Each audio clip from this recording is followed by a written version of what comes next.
अस्सलाम वालेकुम जी, कैसे हैं? अ, अभी पिछले कुछ दिनों से आपने देखा होगा मीडिया, सोशल मीडिया और हर जगह पर pink campaign for breast cancer आपको नज़र आ रही होगी। तो ये ब्रेस्ट कैंसर अवेयरनेस वीक भी शायद मनाया जा रहा है। और मेरा चूँकि तल्लक कैंसर के शोबे से भी रहा है काफ़ी अर्सा, 5 साल के करीब। तो मैंने ये मुनासिब समझा कि मैं भी अपना हिस्सा डाल दूँ इसमें, लोगों को थोड़ी सी अवेयरनेस के हवाले से। तो देखें, सबसे पहली बात तो ये कि कैंसर क्या होता है। कैंसर ये होता है कि आपके बॉडी के सेल्स की जो ग्रोथ है वो अनकंट्रोल हो जाती है, ज़रूरत से ज़्यादा सेल्स बनना शुरू हो जाते हैं। और ये सेल की ग्रोथ या ट्यूमर ग्रोथ ये जिस्म के किसी हिस्से में भी हो सकती है, यानी कि कैंसर जिस्म के किसी हिस्से का भी हो सकता है। मसल का हो सकता है, हड्डी का हो सकता है, फेफड़ों का हो सकता है, गुर्दे का, मसानी का, जिगर का, मैदे का, अंतड़ी का, फेफड़ों का, स्किन का, हर चीज़ का, ब्रेन का, आपके प्राइवेट ऑर्गन्स का, किसी भी जगह का, ब्लड का, हर जगह का कैंसर हो सकता है। तो ये तो अल्लाह ताला माफ़ फरमाए, अल्लाह ताला रहम करे, अल्लाह ताला सबको बचा के रखे। लेकिन ये किसी भी बंदे को किसी भी उम्र में और किसी भी ऑर्गन का हो सकता है। और अनफॉर्चुनेटली इसकी कोई हिफाजती दवाई नहीं है। लेकिन स्पेशली अगर आप ब्रेस्ट कैंसर के हवाले से देखें या किसी और कैंसर के हवाले से भी देखें, तो ज़्यादातर कैंसर की स्टेजेस होती हैं। आम तौर पे ये स्टेज 1, स्टेज 2, स्टेज 3 और स्टेज 4, आम तौर पे कैंसर को 4 स्टेजेस में डिवाइड किया जाता है।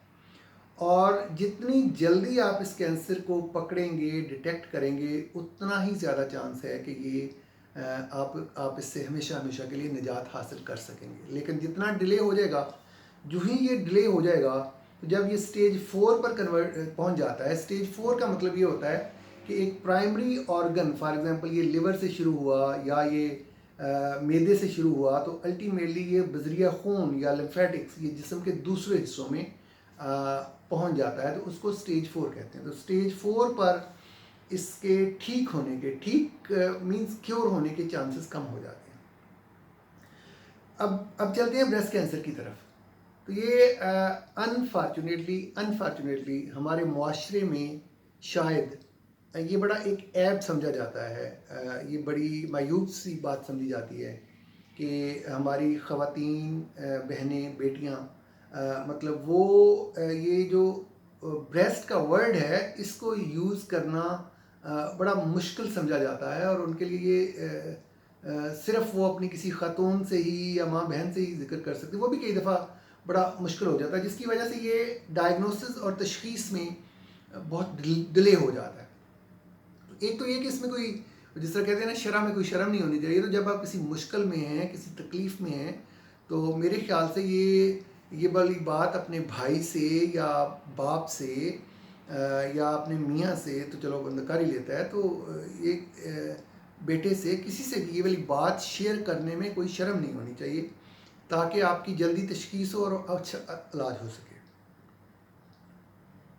अब इसका जो सबसे पहला, अगर ब्रेस्ट कैंसर को लिया जाए तो सबसे पहली चीज़ होती है सेल्फ ब्रेस्ट एग्जामिनेशन।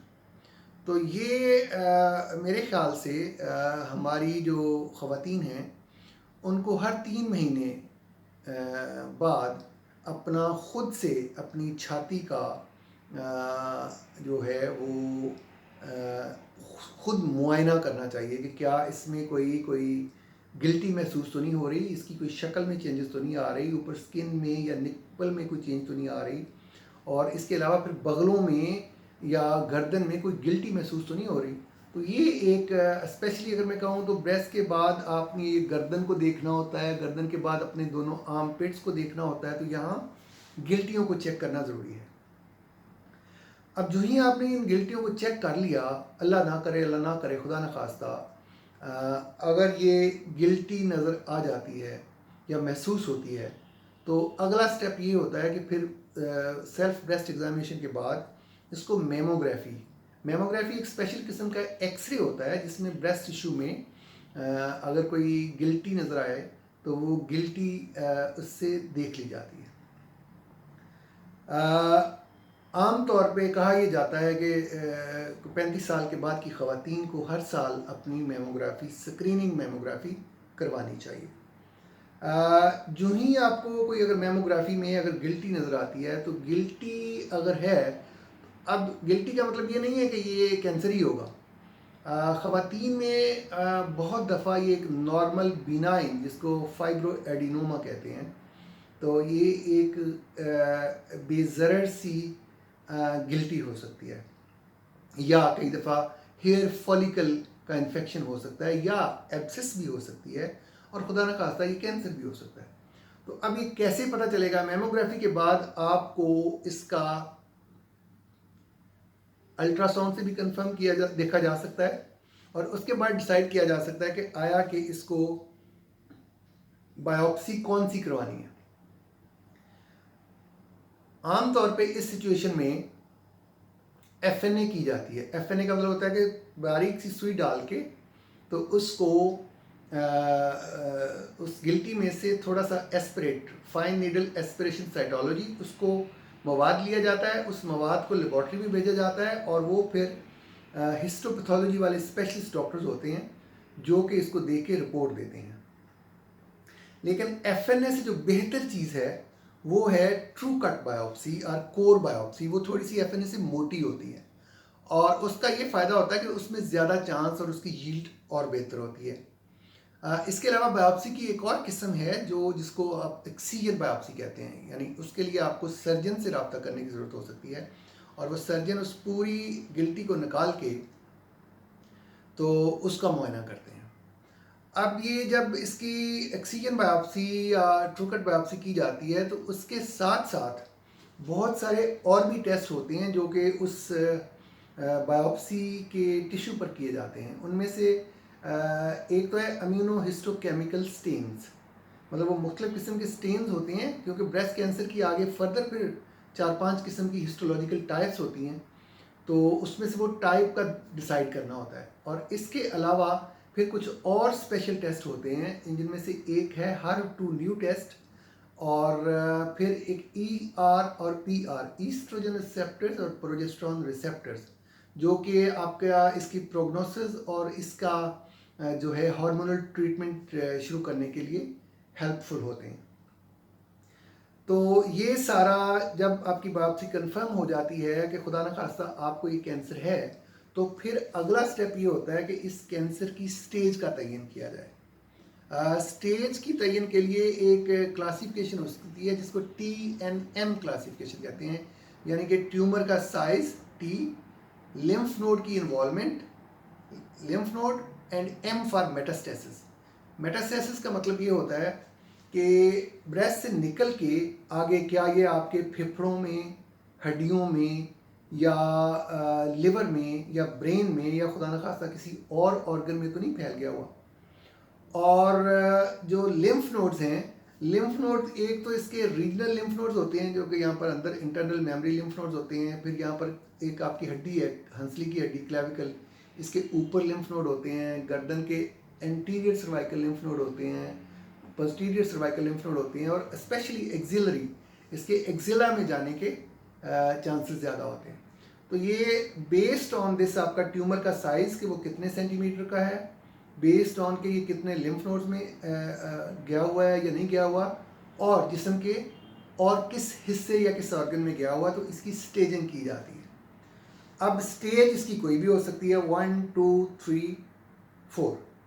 तो इस जो ही इसके ये बहुत सारे इसमें एक्सपेंसिव टेस्ट होते हैं, जिनमें आपका CT scan chest, abdomen, pelvis हो सकता है, आपका बोन स्कैन हो सकता है, आजकल एक पेट स्कैन होता है जो कि अवेलेबल है शौकत खानम में और अनमोल में और शायद बड़े अस्पतालों में।